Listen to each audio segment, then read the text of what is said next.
Idol, sana makita paano magkaroon ng STC Bank QR code na ini-scan na lang sa bakala. Yung QR code ang gagamitin kung sakaling maiwan ng card.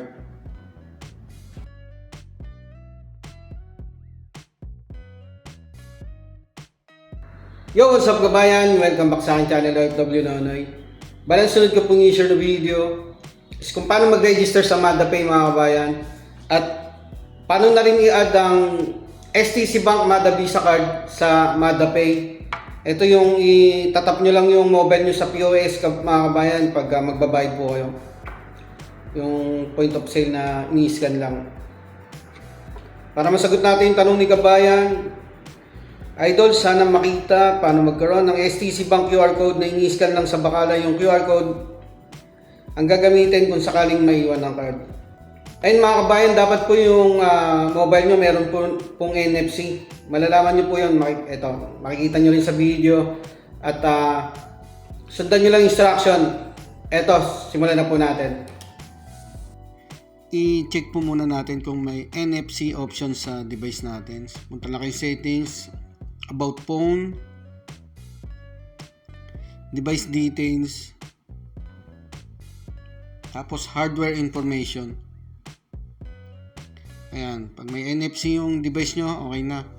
Pwede na po kayong mag-download at mag-install ng MadaPay. Punta po tayo sa Play Store.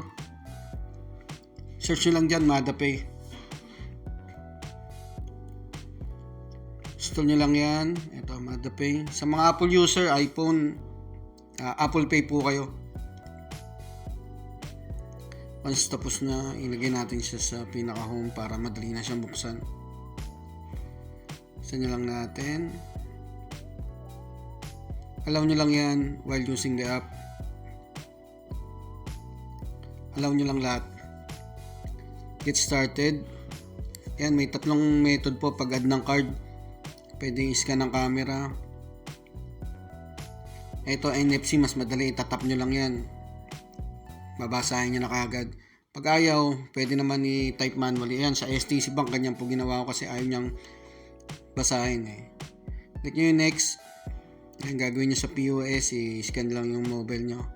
Kahit ilang ATM card po, pwedeng i-add yan sa MadaPay. Click nyo lang yan, tapos set as default. Update. Add na tayo ng bagong card. Dalawang card po i-add ko, yung sub-debit card ko saka Visa, STC Bank Visa Mada card. Hindi ko na ipapakita yung sa STC sa sub. Dito na po tayo sa STC Bank Mada card natin. Dito itong add new card. Ito po yung sinabi ko kanina, yan. Pag in-scan ayaw niya pong i-read eh. Ilang ulit ko na siyang ginawa. Ginawa ko na lang, tinype ko na lang manually. Pwede nyo naman po yan eh. Sa likod yung details ng card nyo, yung card number. And ilagay nyo lang dyan siya, i-type. Pag okay na, i-next nyo na lang. Tapos yung expiration date saka CVV. Expiry date muna. Ito yung buwan, tapos dito yung year. Tapos CVV, yung tatlong security code sa likod. Pag okay na, click nyo na yung continue. Mababa po yan. Click nyo lang itong nasa baba, I agree. Terms and condition yan. Tapos SMS, click nyo yan. Continue. Tatawag po yung STC Bank dyan. Come to STC Bank to confirm adding your card that ends with pag-add ng STC Bank card sa MadaPay. Confirmation po yan. 6 to MadaPay. To confirm, press 3 or press 7 to cancel.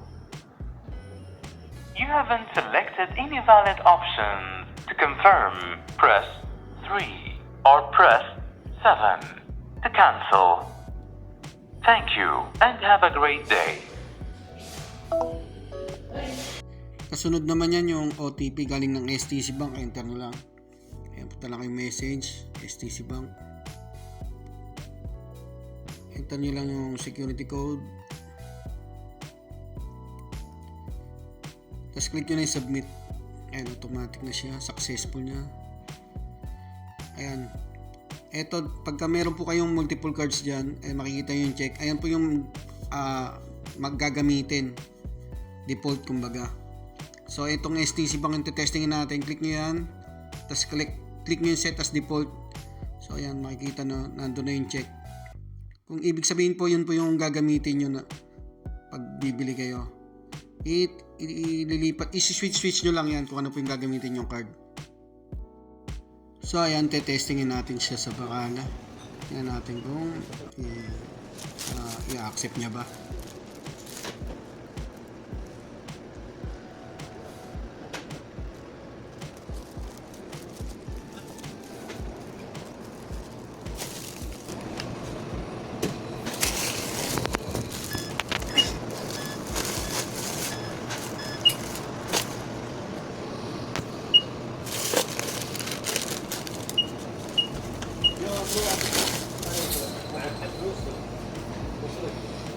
How much, boss?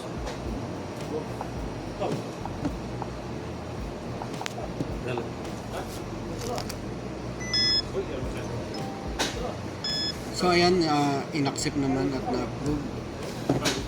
Makikita nyo rin po yan. Makaka-receive rin po kayo ng SMS galing ng STC Bank deduction. Ayan, MadaPay purchase. Tapos pwede nyo ring ma-check sa STC Bank apps nyo na kung yung deduction din, ganun din. Open nyo lang yung STC Bank nyo sa dashboard. Punta kayo ng Spend Insights. Ayan. Scroll nyo lang.